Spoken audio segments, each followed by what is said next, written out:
Praise lord. ఈరోజు July 14వ తారీఖు దేవుని వాక్యధారాన్ని మనము చూసుకుందాం. ప్రాముఖ్యంగా ఈరోజు మనము చూసేటటువంటి విషయము హబక్కూకు రాసినటువంటి గ్రంథము 2వ అధ్యాయం మొదటి 4 వచనాలను మనం ధ్యానం చేయబోతా ఉన్నాం. ఇక్కడ మనం గమనించినట్లయితే హబక్కూకు యొక్క 2వ ప్రశ్నకు, అంటే సెకండ్ సైక్లిక్లో మనం ఉంటా ఉన్నాం. హబక్కూకు యొక్క 2వ ప్రశ్నకు ఆయన ఎదురు చూస్తున్నప్పుడు దేవుని యొక్క ఆదరణ అక్కడ అందించబడినట్లుగా మనం చూడగలుగుతూ ఉంటాం. ఈ సెకండ్ రెస్పాన్స్లో భాగంగా మనం ఆలోచించినట్లయితే 2 పార్ట్లుగా మనం విభజించుకున్నట్లయితే, మొదటిది దేవుని యొక్క ఆదరణ అనేటటువంటి విషయముగా ఈ మొదటి 4 వచనాల్లో మనం చూడగలుగుతూ ఉంటాం. ఎందుకంటే అక్కడ ప్రవక్త ఎక్స్పెక్ట్ చేసింది ఒకటి, అక్కడ దేవుని యొక్క ఆ తీర్పును బట్టి ఆయన దుఃఖపడుతున్నట్లుగా మనం చూడగలుగుతూ ఉంటాం.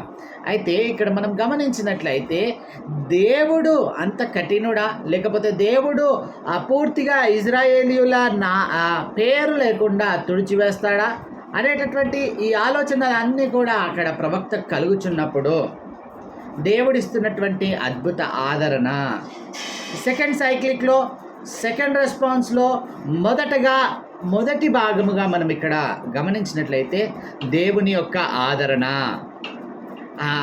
ఆ భాగంలో మనం ఇక్కడ గుర్తించినట్లయితే విశ్వాసం ఉంచితే రక్షణ ఉంటుంది. దేవుని యందు విశ్వాసం ఉంచినటువంటి వారు మాత్రము కాపాడబడతారు.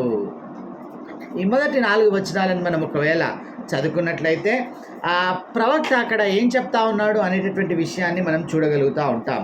మొదటి వచనం, ఆయన నాకు ఏమి సెలవిచ్చునో, నా వాదము విషయమై నేనేమి చెప్పుదునో చూచుటకై నేను నా కావలి స్థలము మీదను గోపురం మీదను కనిపెట్టుకొని యుందుననుకొనగా యెహోవా నాకు ఇలాగూ సెలవిచ్చెను, చదువువాడు పరిగెత్తుచు చదువ వీలగునట్లు నీవు ఆ దర్శన విషయంలో పలక మీద స్పష్టముగా వ్రాయము. ఆ దర్శన విషయము నిర్ణయకాలమున జరుగును, సమాప్తముగుటకై ఆతురపడుచున్నది, అది తప్పక నెరవేరును. అది ఆలస్యముగా వచ్చినను దాని కొరకు కనిపెట్టుము, అది తప్పక జరుగును. జాగు చేయక వచ్చును.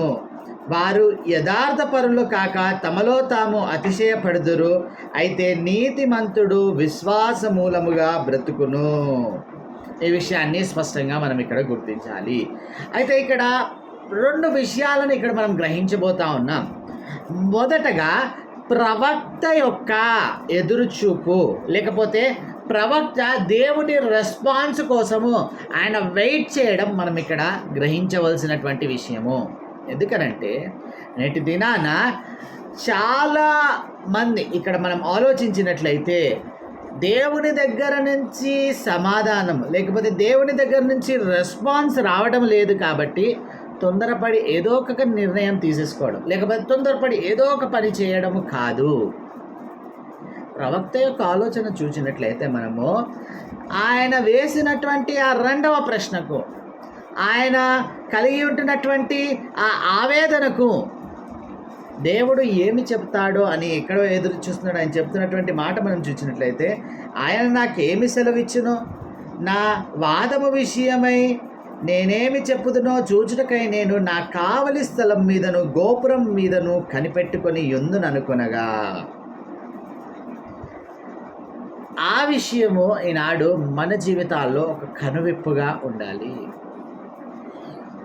తొందరపడి మనము చేసేటటువంటి పని ఏమిటంటే ఏదో ఒక నిర్ణయం తీసుకోవడం, ఆ తర్వాత ఆలోచించడము కాదు. అది ఇక్కడ స్పష్టముగా ఆ ప్రవక్త తాను తన వాదము విషయమై దేవుడు అక్కడ ఆయనకి ఏమి చెబుతాడో, ఏమి సెలవిస్తాడో అని ఆ గోపురము మీద, ఆ కావలి స్థలం మీద ఆయన కనిపెడుతూ ఉన్నాడు. నాడు ఇటువంటి చక్కని అనుభవము మన జీవితాల్లో ఉంటున్నాం. మన జీవితం యొక్క నిర్ణయాల విషయంలో, మనం వేసేటటువంటి అడుగులలో, లేదా మనం ఉంటున్నటువంటి క్లిష్ట పరిస్థితులలో, సమస్యలలో, శోధనల్లో దేవుడు నాకు ఏమి చెప్తాడో, నేను ఏమి చేయవలెనో ఆయన సన్నిధిలో కనిపెట్టుకున్నా కొంటాను అనేటటువంటి ఆలోచన నీకుంటుందా? తొందరపడి నిర్ణయాలు తీసుకున్న తర్వాత ఆ తర్వాత ఆలోచించడము కాదు. Think be in the God's presence before you do that. అది చాలా స్పష్టంగా మనం ఇక్కడ ఆలోచించాలి. దేవుని యొక్క ఆదరణ అద్భుతంగా ఇక్కడ మనం చూసినట్లయితే విశ్వాసం ఉంచితే రక్షణ ఉంటుంది. ఈ మొదటి 3 వచనాల్లో దేవుని యొక్క దర్శనము ఆయనకు వచ్చినట్లుగా 2వ వచనంలో మనం చూసినట్లయితే యెహోవా నాకు ఇలాగు సెలవిచ్చును, చదువువాడు పరిగెత్తుచు చదువు వీలగునట్లు నీవు ఆ దర్శన విషయము పలక మీద స్పష్టముగా రాయము అంటే దేవుని యొక్క ఉద్దేశము ఆ పలక మీద పెద్దగా, అంటే పరిగెత్తుచు ఎవడైనా దాని తట్టు చూచినా కూడా అది చదవడానికి వీలుగా ఉండేటటువంటి విధముగా పెద్దగా రాయమంటా ఉన్నాడు. అంటే వాడు పరిగెత్తుతున్నా కూడా దాన్ని చూసి చదివి అదేంటో తెలుసుకొనగలడు. అట్లా పెద్దగా ఒక పలక మీద దేవుడు హబక్కూకు ప్రవక్తను రాయమంటాడు. ఏమి రాయమంటా ఉన్నాడు అనేటటువంటి విషయము 2వ వచనం నుంచి మనం చూసుకున్నట్లయితే 3వ వచనం, ఆ దర్శన విషయమై నిర్ణయ కాలమున జరుగును, సమాప్తమగుటకై ఆతురపడుచున్నది, అది తప్పక నెరవేరును, అది ఆలస్యముగా వచ్చినను దాని కొరకు కనిపెట్టము, అది తప్పక జరుగును, జాగు చేయకవచ్చును. ఇక్కడ గమనించాల్సినటువంటి విషయము హబక్కూకు ప్రవక్త ఇక్కడ చెబుతున్నటువంటి మాటల యొక్క గూఢార్థము ఏమిటి? ఇక్కడ మనం గమనించాల్సినటువంటి విషయాన్ని గనక మనం ఒకవేళ ఆలోచించినట్లయితే అక్కడ ఆ ప్రవక్తలు తన దేవుని యొక్క బిడలను అనుక్షణము హెచ్చరిస్తుండడం మనం ఇక్కడ చూడగలుగుతాం. అయితే ఆల్రెడీ ఇర్మియా ప్రవక్త కూడా ఆ ఇజ్రాయేలీల ప్రజలకు చేసినటువంటి హెచ్చరిక, ఆ బబులోను చెరలోనికి మనం వెళ్తాము, అయితే మీరు వారితో యుద్ధము చేయడము కాదు, ఇది దేవుని నిర్ణయము గనక వారికి లొంగిపోండి, లొంగిపోతే చనిపోవడం అనేది లేదా నరమేధం అనేది ఉండదు, కానీ మీరు వెళ్ళిపోయి వారెక్కడ ఉంచితే అక్కడ మీరు మీ కుటుంబాలతో సహా బ్రతుకుతారు. ఒకవేళ మీరు తిరుగుబాటు చేసి యుద్ధము గనక చేస్తే మీరు చనిపోతారు. ఇది దేవుని నిర్ణయం అని ఇర్మియా స్పష్టంగా అక్కడ ఇజ్రాయేల్ ప్రజలకు చెప్తాం. కానీ కొంతమంది అబద్ధ ప్రవక్తలు ఇర్మియా ఇక్కడ తప్పు చెప్తా ఉన్నాడు, దేవుడు అట్లా చెప్పలేదు, మీరు యుద్ధము చేయండి అని చెప్పినటువంటి అబద్ధ ప్రవక్తల మాటలు విన్నటువంటి వారు చనిపోయినట్లుగా మనం చూడగలుగుతాం. ఎవరైతే ఇట్టి ప్రవక్తల ద్వారా మనం ఆలోచించినట్లయితే దానియేలు వంటి వారు షద్రక్ మేషక్ అబేద్నెగోలు ఈ యొక్క బబులోను చెరకు వెళ్ళి వారు బ్రతకలేదా? కాబట్టి దేవుని యొక్క మాటను వినినటువంటి వారు అక్కడ ఖచ్చితముగా బ్రతికినట్లుగా మనము చూడగలుగుతూ ఉంటాం. అయితే ఇక్కడ చెప్పబడుతున్నటువంటి ఒక స్పష్టమైన మాట మనం చూసినట్లయితే ఆ దర్శన విషయం నిర్ణయకాలం జరుగును, సమాప్తమొకటిగా అది ఆతురపడుచును, అది తప్పక నెరవేరును, అది ఆలస్యముగా వచ్చును, దాని కొరకు కనిపెట్టము, అది తప్పక జరుగును, జాగు చేయక వచ్చును. ఇక్కడ అది అనేటటువంటి ఈ మాట మనం గమనించినట్లయితే అది స్పష్టముగా రాబోవు మెస్సియాను గూర్చినటువంటి ఆ ప్రవచనముగా మనం అక్కడ గుర్తించగలుగుతూ ఉంటాం. యేసుక్రీస్తు ప్రభువు వారిని గూర్చినటువంటి ఆ ప్రవచనముగా మనం ఇక్కడ గ్రహించాలి. ఎందుకనంటే ఇదే మాటను మనం ఒకవేళ హెబ్రీలకు రాసినటువంటి గ్రంథకర్త మనకు జ్ఞాపకం చేస్తున్నటువంటి రాసినటువంటి విషయాన్ని గనక మనం ఆలోచించినట్లయితే హెబ్రీలకు రాసినటువంటి పత్రికలో 10వ అధ్యాయము 37, 38 వచనాలను మనం ఒకసారి చదువుకున్నట్లయితే ఇక్కడ రాయబడినటువంటి విషయము 10వ అధ్యాయం 37వ వచనంలో చెప్పబడుతున్నటువంటి మాట, ఇక కాలము బహు కొంచెముగా ఉన్నది, వచ్చుచున్నవాడు ఆలస్యము చేయక వచ్చును, నా ఎదుట నీతిమంతుడైన వాడు విశ్వాస మూలముగా జీవించును గాని అతడు వెనుక తీసిన ఎడల అతని యందు నా ఆత్మ సంతోషపడదు.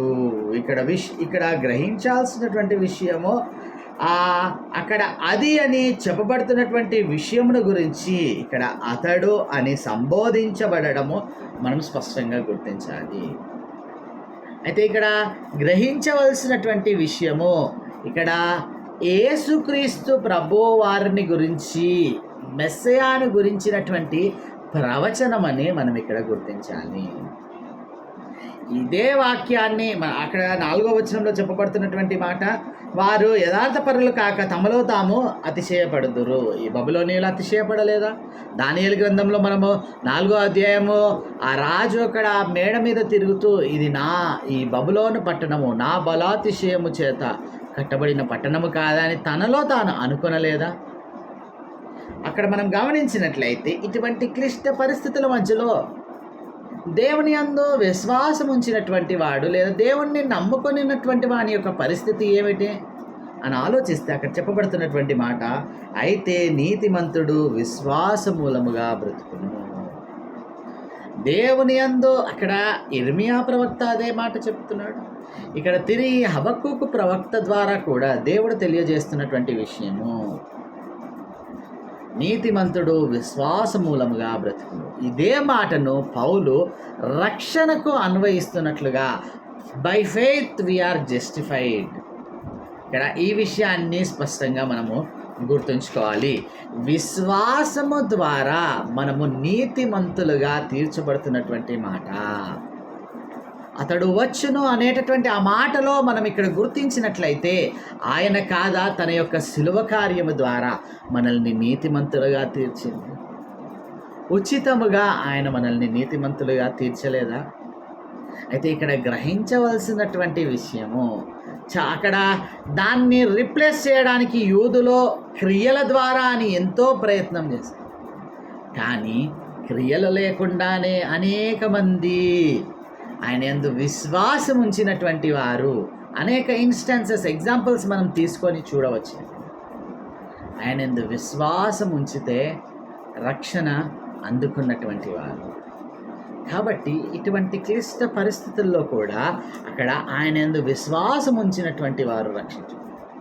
ఆ ప్రవక్త యొక్క ఆ దర్శనంలో, ప్రవక్తకు దేవుడిచ్చినటువంటి ఆ దర్శనంలో ఆయన ఇస్తున్నటువంటి రెస్పాన్స్లో గనక అక్కడ మనము చూసినట్లయితే గొప్ప ఆదరణ ప్రవక్త అక్కడ పొందుకుంటున్నాడు. అంటే అందరూ నాశనం అవ్వరు, కానీ ఎవరైతే దేవుని మాట వింటారో, ఎవరైతే ఆయన యందు విశ్వాసం ఉంచుతారో వారు మాత్రము బ్రతుకుతారు అని అక్కడ స్పష్టంగా తెలియజేస్తారు. ఈ విషయాన్ని స్పష్టంగా మనం అక్కడ ఆ 2 విషయాలు స్పష్టంగా మనం గ్రహించాలి. ఆయన సన్నిధిలో కనిపెట్టడం, తొందరపడి నిర్ణయాలు చేసుకో. రెండవది నీతిమంతుడు విశ్వాసమూలముగా బ్రతుకు. ఈ విషయాన్ని స్పష్టంగా మనం ఇక్కడ గుర్తించాలి. ప్రవక్త ఈ విధముగా ఆయన ఆదరణ పొందుతున్నట్లుగా మనం చూడగలుగుతాం. The same response here it applies to every one of us. ఇది ప్రతిస్పందన ఈనాడు మనకు కూడా అప్లై అవుతుంది.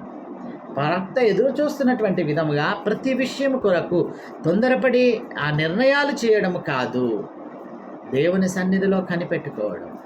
అట్లాగే 2వ విషయము, ఇటువంటి దేవుని మాట వినేటటువంటి వారు కొద్ది వారమే ఉండవచ్చు, అటువంటి వారిలో నీవు ఉండవచ్చు. అయినప్పటికీ కూడా అన్యాయం పేట్రేగిపోతుందని నీవు భయపడాల్సిన అవసరం లేదు. నా వాదము, నేను క్రీస్తునందు ఉంచినటువంటి విశ్వాసము ద్వారా నేను నష్టపోతున్నానని నీవు అనుకునకూడదు. స్పష్టంగా ఇక్కడ ఇస్తున్నటువంటి గొప్ప ఆదరణ, నిరీక్షణ, నీతివంతుడు విశ్వాసమూలం. అది ఏం చెప్తా ఉన్నాడండి?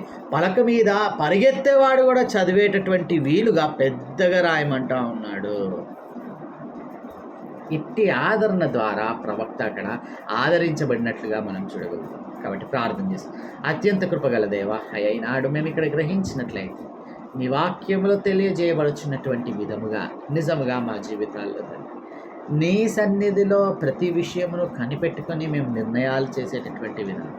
అయా ప్రవక్త అక్కడ గోపురం మీద కనిపెడతా ఉన్నాడు, ఎదురు చూస్తూ ఉన్నాడు, నీవేమి చెబుతావో అని. మా వాదము విషయంలో మాకు కలుగుచున్నటువంటి సమస్య విషయంలో అనుక్షణం నీ సన్నిధిలో కనిపెట్టేటటువంటి కృప. అట్లాగే తండ్రి నీ మాట వినినప్పుడు బ్రతికినటువంటి వారు అనేకులు మాకు కనబడుతూ ఉన్నారు. వినకుండా వెళ్ళినటువంటి వారు నాశనమైనట్లుగా కూడా మేము చూస్తాం. నిజముగా నీతిమంతుడు విశ్వాసమూలముగా బ్రతుకు మాకిస్తున్నటువంటి గొప్ప ఆదరణ, నిరీక్షణ ఈ మాట చేత పట్టుకుంటే చాలే. మా జీవిత అంతము వరకు మేము నీ విశ్వాస యాత్రలో విజయముగా సఫలులముగా మేము ముందుకు వెళ్ళగలం. ఇట్టి ఆదరణ ద్వారా తండ్రి ప్రవక్త ఆదరించబడతాం. నాడు మాకు ఒక గొప్ప నిరీక్షణ మీరు కలగజేస్తాం. ఇట్టి కృపలో మేము ముందుకు కొనసాగటం మీ గొప్ప కార్యము జరిగించు. యేసు నామములో ప్రార్థించి అడిగి వేడుకుంటున్నాం తండ్రి. ఆమేన్.